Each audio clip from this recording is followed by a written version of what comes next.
महाराज जी, आप त्रिपुरा एक जगह है, स्टेट है, उसको माँ त्रिपुरा सुंदरी के चरणों की धूल हूँ मैं महाराज। वहाँ के मुख्यमंत्री थे अभी, उनकी धर्म मैं कुछ नहीं, सिर्फ चरणों की धूल हूँ।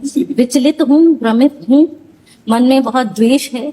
हर रोज एक ही प्रश्न से लड़ रही हूँ, उसका उत्तर आपसे चाहती हूँ। मैं मर्यादा पुरुषोत्तम राम की मैं भी उतनी ही भक्ति करती हूँ। निरंतर मेरे शिव के आराध्य के साथ मैं जुड़ी हुई हूँ। मैं जानना चाहती हूँ महाराज आपसे, क्या मेरी माँ जानकी को न्याय मिला है? ये संसारिक लोगों ने लीला में और संसार के दोनों को क्या आप एक जोड़ रहे हैं? क्या दिव्य चिदानंद में लीला को आप त्रिगुणात्मिका मलिन माया की लीला से जोड़ेंगे? पहली गलती है। भगवान श्री राम त्रिकालज्ञ सर्वज्ञ हैं। भगवान श्री राम के निज जनों में एक गर्व प्रकट हुआ था। उसी गर्व को चकनाचूर कराने के लिए भगवान ने जो वन गमन लीला बाद में की और अपने पुत्र लोकुश के द्वारा सब महिमाशाली अपने भ्राता तक के सबके बलों को चूर करवाया। और इसके बाद माता जी का प्रादुर्भाव पृथ्वी से ही हुआ था। माता जी पृथ्वी में ही लीन हो गई। ये तो मानना ही पड़ेगा कि जब भगवान अवतार लेते हैं तो अंतर्ध्यान की लीला करते हैं, तो कहां अन्याय कहां हुआ? आपको जो लग रहा है कि एक धोबी के कहने से प्रभु ने ऐसा किया, नहीं, निमित्त बना करके अपने समस्त निज परिकर के गर्व का मर्दन कराने के लिए लौकुश को वाल्मीकि के आश्रम में प्रादुर्भाव कराना और समस्त अपने महारथियों के बल को चकनाचूर कराना और फिर उनको अपने राज सिंहासन पर विराजमान कर, अन्याय कहां हुआ? ऐसा लगता है। नहीं, आपको क्यों लगता है? आपको लगना ही नहीं, क्योंकि आपकी बुद्धि जो है वो त्रिगुण माया के अंतर्गत है और भगवान की जो लीला है वो त्रिगुणातीत है। चिदानंदमय देह तुम्हारी विगत विकार जान अधिकारी। ऐसा नहीं, आप उस विषय को नहीं जान सकती है। जब तक उस कोटि की दिव्यता नहीं होगी तब तक आप उस दिव्य लीला को कैसे समझ पाएंगे? जैसे हम आप मिल जाएं, अब इनके आगे हमको आपको खेल दिखाना है, तो हम आप बैर विरोध का अगर भी खेल करेंगे तो इनको लगेगा कि गुरु शिष्य में बैर विरोध कैसे हो सकता है। लेकिन जब ये हमारे आपके रास्ते को जानेंगे तो हंस देंगे कि दोनों मिलके चले थे, इसलिए ऐसा खेल खेले थे। तो रावण कुंभकर्ण जय विजय है ना, भगवत पार्षद ना, भगवान का अवतार एक लीला विनोद के लिए हो रहा है ना। तो जानकी जो भगवान की अर्धांग से प्रकट हुई है, वो भूमि से प्रकट होने की लीला है। भगवान की अर्धांग है जानकी। जैसे शिव और शिवा अभेद हैं, ऐसे राम और जानकी अभेद हैं, ऐसे राधा और कृष्ण अभेद हैं। इनकी लीला जो होती है उसमें रहस्य छुपा होता है। तो अपने जनों, अब भगवान के निज जनों का गर्व कौन मर्दन कर सकता था? भगवान का अंश ही कर सकता था। अब भगवान अयोध्या में रखकर ऐसा नहीं कर सकते थे, इसलिए वाल्मीकि जी के आश्रम में उनको, हाँ, वो लीला है भगवान की और ये मिलकर लीला है। ऐसा नहीं है कि जरा भी कहीं भी अन्याय।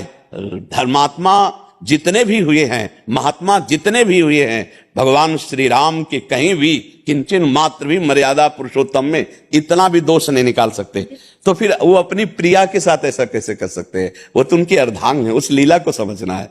तो आप उनमें पहले तो ये भाव हटा दीजिए। हाँ, वहां लीला थी जिससे सबको बांध दिया, सबके अभिमान को चूर कर दिया। आप देखो ना, और फिर आकर के विराजमान होते हैं अयोध्यापति के समीप आकर ही तो विराजमान होते हैं। और जानकी जी का प्रादुर्भाव भूमि से हुआ, इसलिए भूमि में अंतर्ध्यान हो गई। और अंतिम लीला आप कृष्णावतार में देख लीजिए, अपने सामने अपने वंश को कटवाते हैं कि नहीं कटवाते?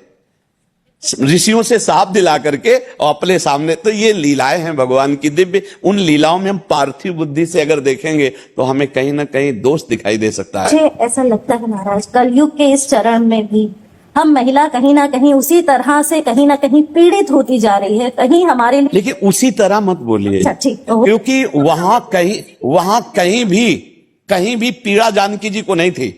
महर्षि जो वाल्मीकि जी हैं, इतने समर्थ महापुरुष हैं जो भगवान के अवतार के पहले ही भगवान की लीलाएं लिख दी। उनके पास जानकी जी सुरक्षित है, जहां काल की भी ताकत नहीं है कि तनिक भी वहां कोई उपद्रव कर सके। तो अन्याय शब्द या उनके साथ कोई अनीति, ऐसा आज का जो समय, हम कलयुगी प्राणी हैं, हम वासनाओं से युक्त हैं, हम सुख चाहते हैं, सुख देना नहीं चाहते। सुख भोगने की लालसा से अन्याय होता है, सुख देने की लालसा से कभी अन्याय नहीं होता। हम सब सुख लेने की लालसा में, इसीलिए ऐसा नहीं कह सकते कि केवल स्त्री के साथ ही अन्याय होता है। जहां सुख लेने की लालसा है वहां अन्याय है। अपने सुख भोगने के लिए अपने पूरे परिवार को जहर देकर लड़की भाग जाती है ना। एक पुरुष से ब्याह होने के बाद दूसरे पुरुष का वरण कर लेती है, अपने पति की हत्या कर देती कि नहीं कर देती? कि या स्त्री के साथ ऐसा व्यवहार किया जाता है या पुरुष के साथ व्यवहार किया जाता है, एक पक्ष में आप देख नहीं सकती। आप देखिए, जो अपने सुख में पागल है वो कुछ भी कर सकता है, वो चाहे स्त्री हो या पुरुष हो। आप इस विषय को देखिए, क्या पुरुष ही या स्त्री ही, हम ऐसा नहीं कह सकते, क्योंकि समान भाव से जब दृष्टि डाल के देखो तो आप तो संसार में हजारों केस ऐसे हैं जो माताओं बहनों के द्वारा नहीं होना चाहिए वो होते हैं, हजारों केस ऐसे जो पुरुषों के द्वारा नहीं होना चाहिए वो होते हैं। अपने बच्चों को काट दिया, अपने पति को मार दिया और दूसरे पति के साथ भाग गई। आप अगर ये कहेंगे कि स्त्रियों के साथ ही अत्याचार होता है तो हम ये कहने के लिए तैयार हैं कि आज की स्त्रियां वो स्त्रियां नहीं हैं। आज की स्त्रियां सिंघनी हैं, पढ़े लिखे हैं।